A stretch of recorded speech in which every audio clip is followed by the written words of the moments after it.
You know, coexisting with lesser people is exhausting.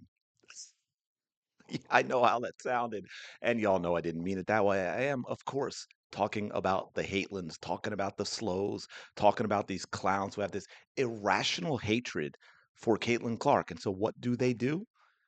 They simply repeat the lies they've been told. There's no thought process, there's no logic, there's no reasoning, there's no research.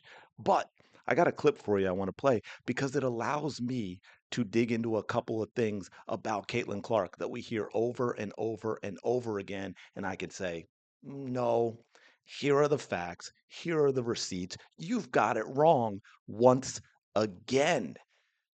Absolutely exhausting, but that's okay. We're going to dig into it. Welcome back to the channel. Thank you so much for being here.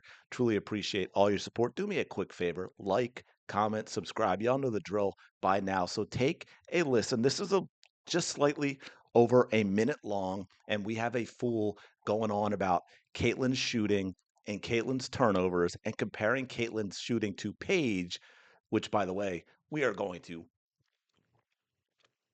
burst that bubble because that one is also wrong. And we even know a lot of Caitlyn fans think that Paige Bueckers is a more efficient shooter. Guess what? She's not, even with her whistle. Even with her whistle, she is not. Shocking? Yeah, it is. But we're going to bring the receipts as always. Let's take a listen. The percentages from her field goals is high 30s. I mean, yeah, high 30s or low 40s.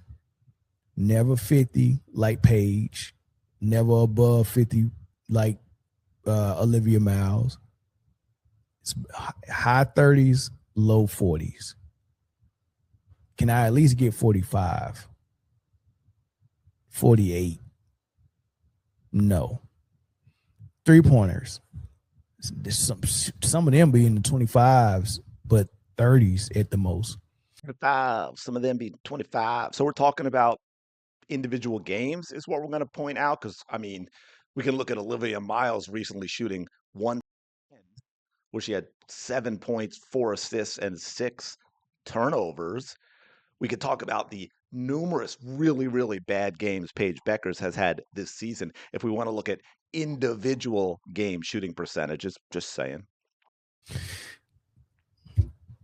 Not that impressive. And then the turnover rate. Yeah, she get these assists just like Westbrook, but the turnovers be crazy. She had 6 tonight or last night. She had 6 turnovers last night in a win, but 6 turnovers in a blowout. I'm like, dog, why are you turning the ball over against the Toronto Tempo? 6, averaging 5. She been averaging 5 since her freshman year in college. She's never not averaged less than 4 turnovers since her freshman year in college. The percent. I gotta say this. Why are you saying stupid stuff? I mean, thank God your intelligence level is so low that you're not these ridiculously stupid, incorrect, embarrassing things. And we are going to get into that right now. We will start with the shooting percentage stuff, okay? Because I think one thing that needs to be talked about that of course they don't do. Now it's a little different this season. Let me make sure I have it right. I mean, well, I guess it's not that much different.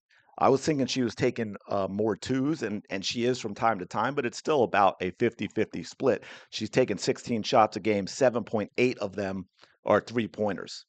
So just under for her career, she's averaging 15 shots a game. That needs to be 20, by the way.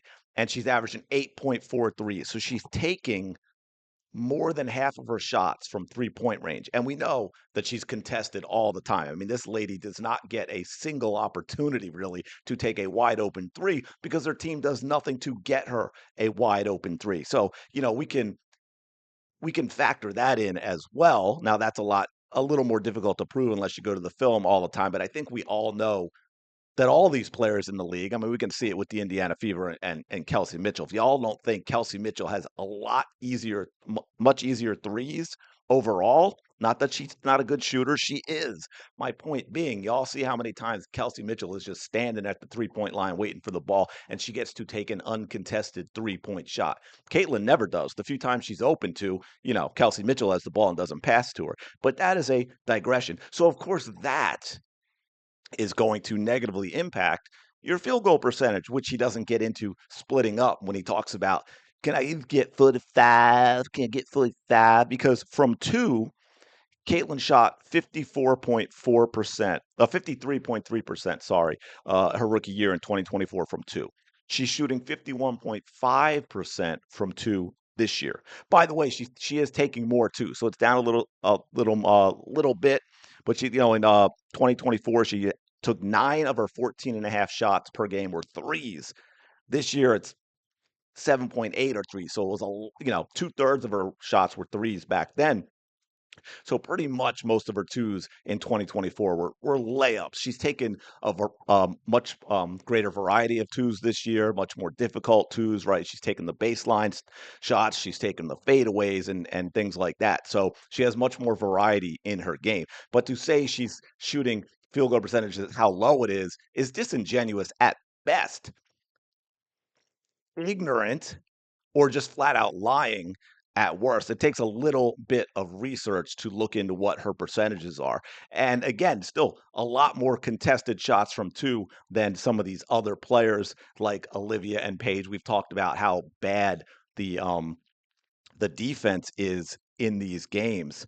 I think Paige, just so you know, Paige 51.8% her rookie year. What I say Caitlin was 55, right? Did I say, 53.3? So rookie year is Caitlin actually was shooting better from two. And this year, Paige is up a little to 55. But again, Caitlin is still at just under 52. So to say Paige is a more efficient shooter simply isn't there. Now, Paige is slightly higher from three, although rookie years, again, Caitlin shot, even though two-thirds of her shots were threes and she shoots a much more difficult three, Caitlin had a better 3-point shooting percentage her rookie year than Paige did her rookie year, a little over 34 to 33.1. Paige is up this year. Okay, she is shooting better from three, but again, she's a lot more open. But it's at 40.3%. It's not fantabulous.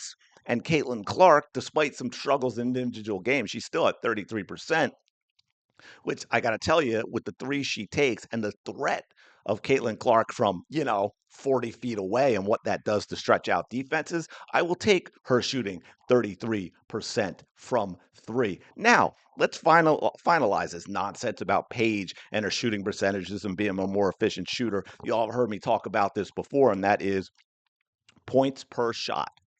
Okay, that wraps up shooting efficiency into everything. It's similar to total shooting percentage, right? Because you're factoring in everything: threes, twos, also free throws, both attempted and made. So actually, when we get into that, all these other players in the league, like Paige, like Asia, who have that special whistle, where Caitlin not only doesn't have a special whistle, she gets punished with a whistle, right? It is very difficult for Caitlin Clark to get the number of free throws that she actually earns.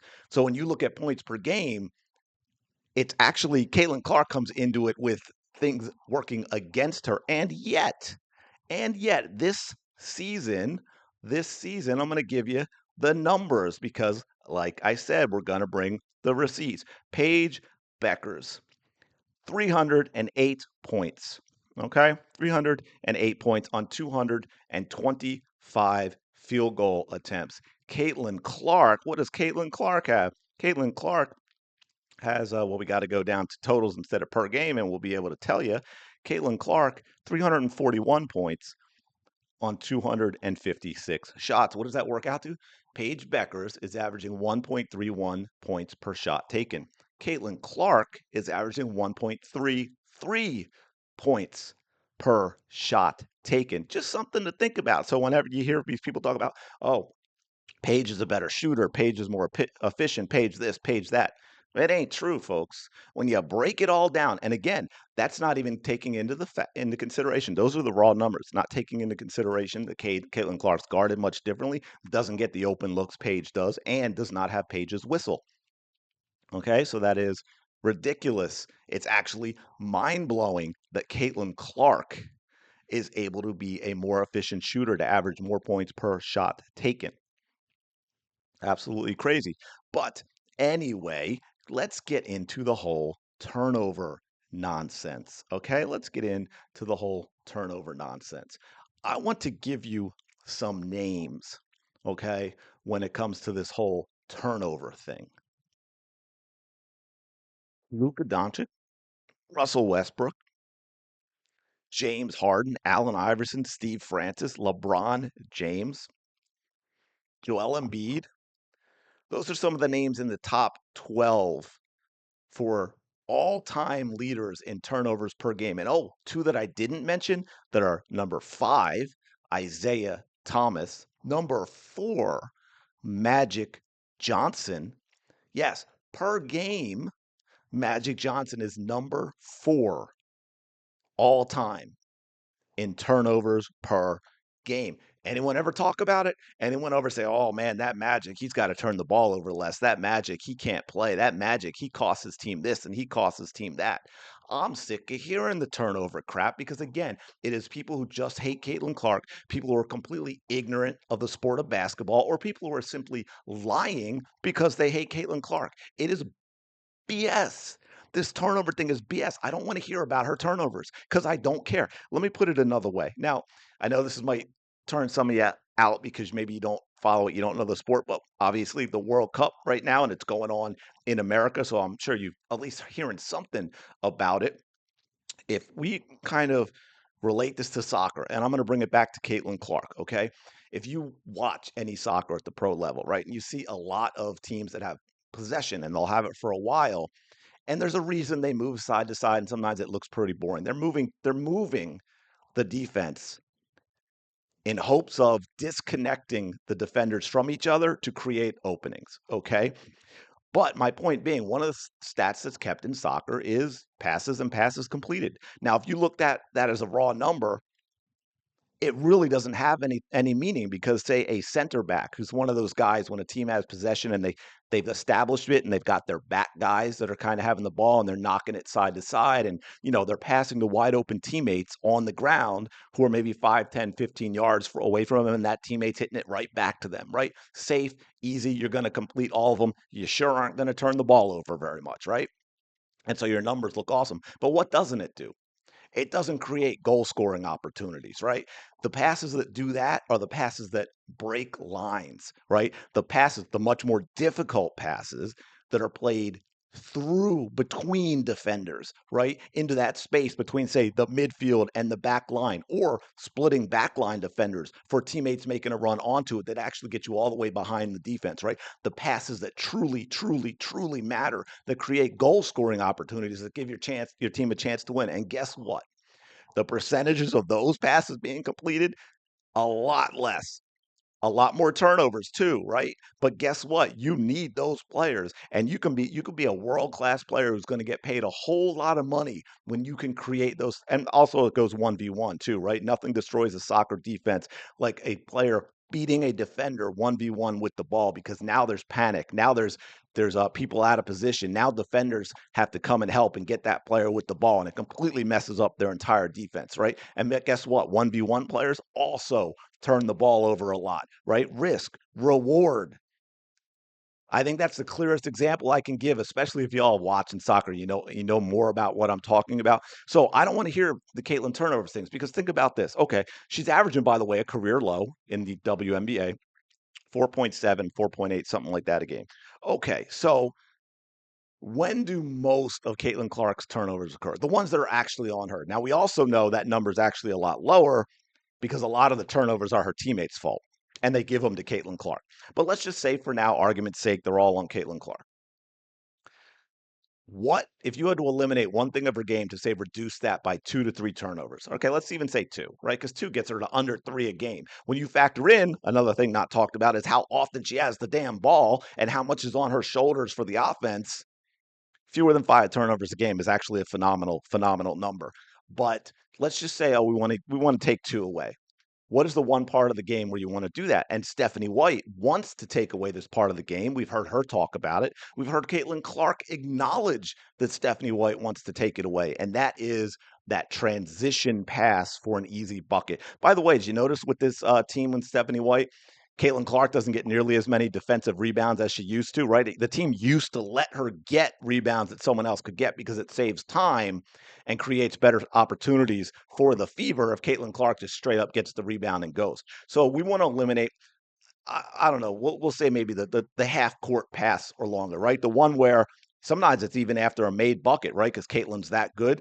That one where Caitlin gets the ball head up, maybe takes a dribble or two, flings it down the other end of the court to get a layup.